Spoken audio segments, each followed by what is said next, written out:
참 예수님. 네, 먼저 어떤 분이 보자마자 왜 머리가 그러냐고 하시더라고요. 그래서 궁금하실 것 같아서 강론은 안 듣고 그 그림만 그리고 있을 것 같아가지고 먼저 간단히 이유는 네 그렇습니다. 5월 이제 성모성월을 이제 지내고 있었는데 성모성월이잖아요. 그러면 다른 때와 달리 좀 묵주기도 많이 바치고 그러면 좋지 않습니까? 근데 제가 5월 26일 날 제 자신을 좀 생각해 보았더니 뭐 5단은 바쳤는데 신부임에서도 불구하고 하루에 20단 묵주기도를 바친 적이 5월 1일부터 25일까지 단 하루도 없더라고요. 근데 그게 저에게는 뭐 그럴 수도 있겠다고 싶잖아요. 근데도 좀 충격적이었습니다. 이건 무엇인가? 좀 새로운 어떤 마음의 변화도 필요하고 의지의 변화도 필요하고 여러 가지 좀 필요하겠다 또 생각이 들었습니다. 그래서 그러고 나서 바로 그냥 학교 앞에 이제 이발소가 있어서 그냥 밀어주세요 그러니까 거기 이제 멕시칸이었어요. 그 머리 하는 분이 지금 좋은데 왜 머리를 밀려고 하느냐, 그래서 후회할 것 같다고 그러길래 후회 안 할 거니까 밀어달라 해서 밀고 왔는데, 그러면서 묵주기도 20단을 바칠 수 있었고 또 이 성모님께서 또 예수님하고 좀 엄마라는 느낌이 좀 다른 거잖아요. 그 느낌, 다른 느낌 안에서 다시 있게 되면서 다시 사람이 어떤 계기가 필요하구나 싶었습니다. 또한 이제 밖을 나가더라도 모자를 쓰고 나가고 하다 보니까 이제 먼덜라인 학교 안에만 계속 있게 되니 기도도 더 많이 하게 되고, 그래서 일석이조의 토끼를 잡기 위해서 기도도 열심히 하고 좀 많이 하기 위해서 자르게 되었습니다. 그때 또 좋은 게 있더라고요. 아침에 그냥 세수하고요. 시간도 전락이 되고 편한 게 차오르 너무 많더라고요. 그래서 지금은 참 처음에는 되게 어색했는데 첫날은, 둘째부터는 이게 더 훨씬, 원래 제가 이런 머리 짧았던 사람처럼 익숙해지더라고요. 여러분들 처음 봐서 그러실 텐데 되게 또 익숙해진 느낌을 제가 갖게 되었습니다. 어쨌든 머리가 없다 보니까 잡생각도 안 나고 기도도 잘 되고 공부도 잘 되고. 우리 기도 좋아하시는 진글라라 자매님 머리 한번 밀어보실래요? 기도도 안 되고 공부도 안 되시겠죠? 머리를 미시면. 네, 어쨌든 저도 미룰게요. 네. 그래서 했습니다. 어떤 이제 궁금증은 해결됐을 것 같고요. 이제 강론 시작할 텐데 먼저 질문 하나 던져볼 텐데 한번 생각해 보실까요? 우리 시카고에 살고 있는데 우리가 뉴욕 맨하탄을 갈 일이 생겼다. 가장 빨리 가는 좀 방법은 뭘까 생각을 해본다. 여러분들은 시카고에서 뉴욕까지 가장 빨리 가는 방법은 무엇이라고 생각하세요? 잠깐 생각해 볼까요? 한 10초 정도? 비행기요? 예, 비행기로 타고 가면 좋을 것 같습니다. 또요? 마음으로 가는 네, 마음으로 벌써 딱 가면 벌써 1초도 안 걸리는데 좋습니다. 거의. 또 뭐 없을까요? 가장 빨리 가는 법. 헬리콥터 타도 될 것 같고, 개인 경비행기 타도 될 것 같고요. 또 뭐 없을까요? 예? 미리 가는 거예요. 미리 가는 것도 어쨌든 가셔야 될 것 같은데. 네, 그것도 좋은 방법입니다. 예. 영국의 한 신문사에서 이 질문을 하게 되었습니다. 영국의 맨 그 북쪽 끝에서 런던까지 오는 가장 빠른 방법은 무엇일까요? 라는 이 질문을 가지고 공모를 하게 되었는데, 여러 가지 여러분들이 말씀한 그 방법들이 있었는데 의외의 답이 1등으로 뽑혔습니다. 그 답은 이것이었습니다. 뜻을 같이 하는 가장 친한 친구랑 가는 것이었습니다. 왜 그 방법이 가장 빠른 방법으로 신문사에서는 1등으로 채택했을까요? 네, 시간 가는 줄을 모르기 때문이에요.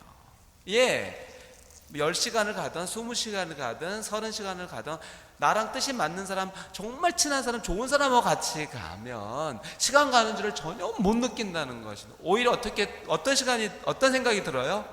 시간이 멈췄으면 좋겠다. 그렇잖아요. 그렇지 않나요? 여러분들 재밌는 거 할 때 시간이 멈췄으면 좋겠잖아요. 근데 반대로 어때요? 정말 죽도록 하기 싫은 뭔가를 할 때는 어때요? 시간이 또 안 가잖아요. 예, 그런 거라는 것이죠. 그런 1등이 되었습니다. 예, 뜻을 같이 하는 동반자, 길동무, 말동무라는 게 있는데 이건 영어로 12제자들에게 있어서 예수님이 이런 길동무, 말동무가 아니었을까요? 함께 계속 같이 있었고 어떻게 살아야 될 어떤 지침들도 알려주셨고 보통 세상 사람들이 보지 못한 것들을 보여주시고 또 이들이 어떤 길을 가야 될지 또 제시해 주시고 정말 예수님이 또 그런 분이셨습니다. 그런 존재이셨습니다. 그런데 예수님은 어떻게 해요? 제자들의 바람과는 반대로 그들과 함께 머무시지 않고 당신이 계셨던 원래 자리, 사람이 되시기 전에 원래 예수님께서 하늘에 계셨죠. 그 자리로 다시 되돌아가시게 됩니다. 제자들은 평생 예수님과 함께 살고 싶으셨죠. 그러니까 순환이 바로 있기 전에 거룩한 변모 사건 때 베드로가 그런 얘기도 하잖아요. 주님, 여기다 천막셋을 짓고 싶습니다. 모세, 엘리야 그리고 당신 예수님께. 그래서 같이 여기서 살았으면 좋겠습니다. 너무 좋으니까 말이죠. 이런 제자들의 바람이 있었지만 예수님은 떠났다는 것이죠. 여러분들은 어떠신가요? 좀 떠날 때가 있고 머물 때가 있잖아요. 항상 어느 한 곳에 정착하고 싶지만 그러지 못할 때가 있는 것이고 특히 우리 신부들하고 또 수녀님, 수도자들은 한 곳에 정착할 수가 없잖아요. 어느 시간이 지나면 훌쩍 떠나야만 됩니다. 그런 것 때문에 또 싫다는 분들도 계시더라고요. 정들라 그러면 딱 떠나고 좀 야속가 되는 것이죠. 이런 비슷한 분위기일 수도 있다는 것입니다. 그러나 여러분들이 또 주임 신부님 또 수녀님들과 맺는 그 정하고 비교할 수가 없죠. 예수님과 제자들이 함께 지냈던 그 시간을 본다면 말이죠. 그러니까 어떻겠습니까? 그런데 예수님은 떠날 수밖에 없으셨다는 것이죠. 하늘나라로. 왜 그랬겠습니까? 제자들이 꼴 보기 싫어서 떠났을까요? 그런 건 결코 아닙니다. 예수님께서는 물론 제자들과 함께 계시고 싶었지만 평생 함께 지내고 싶었지만 그 지낸 게 떠나는 것보다 도움이 되지 않은 걸 알고 계셨던 것이죠. 그래서 떠나기로 결심을 하신 것이고 당신이 떠난 자리에 파라클리토, 협조자, 보호자인 성령을 대신 보내주신 것입니다. 그게 훨씬 더 자기가 당신이 계시는 것보다 더 유익이 될 거라고 판단이 되셨기 때문이죠. 그래서 저희는 다음 주에 성령 강림 대축일 보냅니다.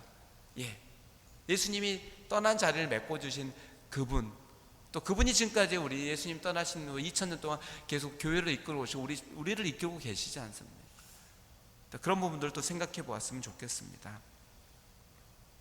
마태복음에서는 예수님의 승천 사실을 제대로 전하지는 않습니다. 그러나 오늘 여러분이 들으실 일독서 사도행전에서는 예수님의 승천 사실을 아주 잘 전하고 있습니다. 다음과 같습니다. 예수님께서는 사도들이 보는 앞에서 하늘로 오르셨는데 구름에 감싸여 그들의 시야에서 사라지셨다. 그런데 제자들은 하늘만 쳐다보고 있었고 천사로 보이는 흰옷을 입은 사람 둘이 나타나서 이렇게 이야기하죠. 갈릴레아 사람들아, 왜 하늘만 쳐다보며 서 있느냐? 너희를 떠나 승천하신 저 예수님께서는 너희가 보는 앞에서 하늘로 올라가신 모습 그대로 다시 오실 것이다. 왜 하늘만 좀 뭔가 이러고 있는 그들에게 이야기한 거죠. 이제 하늘을 쳐다보지 마라. 보는 앞에서 하늘로 올라가셨지만 다시 이 모습 그대로 다시 오실 것이다. 재림에 대한 이야기, 다시 오신다는 이야기죠. 그러니 하늘만 쳐다보지 말거라 라는 이야기를 하고 있습니다. 예수의 또 성인이기도 하죠. 프란치스코 하빌의 성인은 하늘로 오르고 싶다라는 이야기를 자주 했다고 합니다. 하늘로 가고 싶다, 하늘로 오르고 싶다. 왜 그런가 봤더니 예수님께서 살으셨던 이 세상, 인간이 돼서 이 세상에 예수님이 희생과 또 십자가를 통해서 우리를 구원하고 어떻게 살 길을 보여주셨지만 아직도 인간들은 그 뜻을 이루지 못하고 있는 답답함 때문에 하늘로 오르고 싶다라고 하셨다고 합니다. 우리도 가끔 그럴 때 있잖아요. 한숨 푹 쉬면서 아이고 힘들 때, 그럴 때 좀 하늘을 쳐다보면 어떤 기분이 좀 드세요? 하늘 쳐다볼 생각을 못 하시나요? 저는 이제 하늘 쳐다보면은 뭐라 그럴까요? 좀 겸허해지는 마음도 생기잖아요. 넓은 하늘을 보면 이거 아무것도 아닌데 내가 너무 심각하게 생각한 건 아닌가? 그래, 툴툴 털어버리자. 이런 생각도 들지 않습니까? 근데 하늘은 또 그런 것 같습니다. 하느님께서, 예수님께서 또 하늘로 올라가셨고 거기 계시는 건데 다시 우리는 어떻게 되는 거예요? 죽어서 예수님을 배웠고 하늘나라에서 그분을 배울 수 있다는 희망을 볼 수 있습니다. 그러나 사도행전은 그게 아니라 지금 이 모습 그대로 그분은 다시 이 지상에 내려와서 우리를 뵙게 될 것이다. 그런 이것은 이별이 아니다. 또 재해를 기약하고 있는 것이다. 또 다른 만남, 또 희망을 이야기하고 있는 것이죠. 이 희망의 약속은 우리가 아무것도 하지 않고 그냥 기다리고 있으면 된다는 것을 의미하지는 않습니다. 예수님께 다시 오시기 때문에 그냥 마냥 있으면 된다, 그런 이야기가 아니라 우리가 무엇인가를 하면서 기다려야 된다는 것이죠. 그 답을 마태복음에서, 오늘 여러분이 들으셨던 마태복음에서 찾을 수 있겠습니다.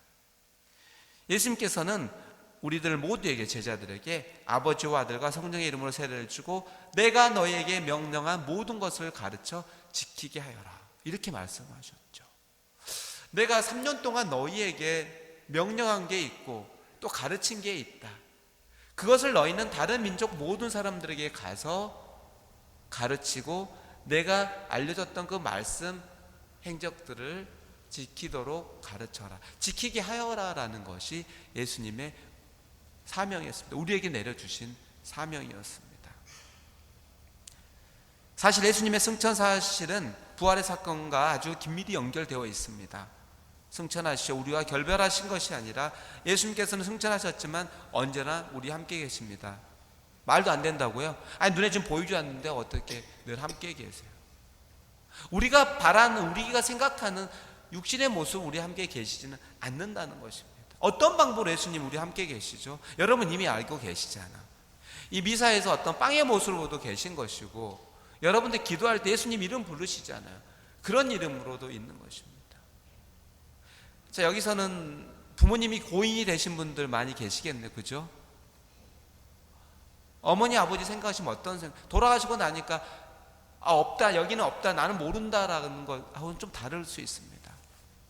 부모님은 돌아가셔서 이 지상에 계시지 않지만 내가 어디를 가든 부모님을 기억하면 그 나의 기억 속에 부모님 함께 계실 수도 있는 거잖아요. 오히려 살아계실 때보다 더 자연스럽게 됐습니다. 살아계실 때는 육신의 눈으로 보지 않고서는 그분이 계시는지 모르지만 이미 이 세상에 계시지 않기 때문에 내가 생각만 하면 어디든지 계신다는 그 느낌을 가질 수가 있잖아요. 예수님이 어떤 이 승천사, 우리 함께 계신다는 이 사실도 그런 면에서 함께 보시면 어떨까 싶습니다. 우리는 예수님께서 말씀하신 대로 세상 끝까지 가서 다른 사람들에게 그분이 증인이 되어야 됩니다.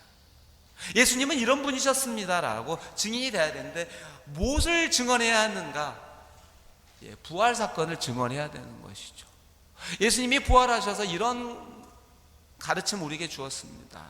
평화가 너희와 함께, 평화를 이야기고 두려워하지 말라는 이야기를 해주셨고, 어떻게 사랑해야 되는 건지에 대해서 보여주셨다는 어떤 부활의 증인이 되어야 한다는 점입니다.